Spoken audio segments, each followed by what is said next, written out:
जिस poster war की बात हो रही है कि पोस्टर लगा दिया गया है, उसमें बेचारे गरीब मजदूरों को, ऑटो रिक्शा चालकों को गिरफ्तार करके भाजपा विपक्ष की और खास करके आम आदमी पार्टी की आवाज दबाना चाहती है। आज हमारे देश में लगता है कि इंडियन पीनल कोड से देश नहीं चल रहा है, मोदी पीनल कोड से देश चल रहा है और एक आपातकाल की परिस्थितियां बनाई हैं कि प्रधानमंत्री जी से कुछ पूछा नहीं जा सकता। वैक्सीन किसने एक्सपोर्ट करी? प्रधानमंत्री मोदी जी ने एक्सपोर्ट करी। क्यों भेजी? ये वही बता सकते हैं। हो सकता है अंतर्राष्ट्रीय मंच पे वाहवाही लूटनी हो। आज अगर इन्हें सकारात्मक हमसे सुझाव भी लेने हो, हम सुझाव भी देते हैं तो उसे भी ये राजनीति समझते हैं। जब बेचने वाले को आपने माल खरीदने का ऑर्डर नहीं दिया तो बेचने वाला बनाता नहीं है। इस वैक्सीन नीति को दिखाते हुए ये साबित कर दिया है कि ना उनमें किसी प्रकार की कोई दिमाग लगाने की क्षमता है, ना उनकी कोई इच्छा है। राजनीति का मतलब होता है राज्य की नीति।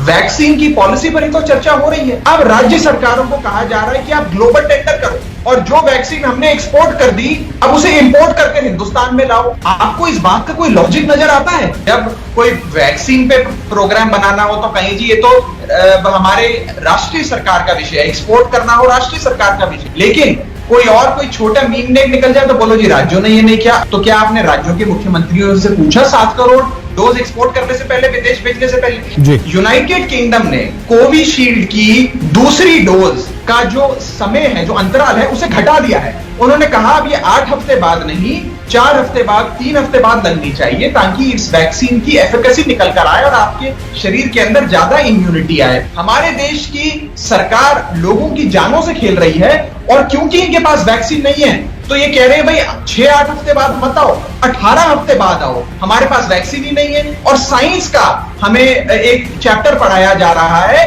कि नहीं ये इसलिए पढ़ाया गया है क्योंकि ये बड़ा साइंटिफिक है, ये लोगों की जानों से खेलने के बराबर है। प्रधानमंत्री जी ने तो यहां तक कहा था कि 18 दिन में महाभारत समाप्त हो गई थी, 21 दिन में कोरोना भाग जाएगा। ये तो हमारी साइंटिफिक टेम्पर है। और जब राज्य की कोई सरकार या कोई विपक्ष सवाल उठाता है तो हमें कहा जाता है सकारात्मक हो जाओ, सकारात्मक हो जाओ, सकारात्मक हो जाओ। अरे जिस मां का 25 साल का बेटा ऑक्सीजन ढूंढते ढूंढते मर गया, उसे कहो जाकर कि सकारात्मक हो जाए।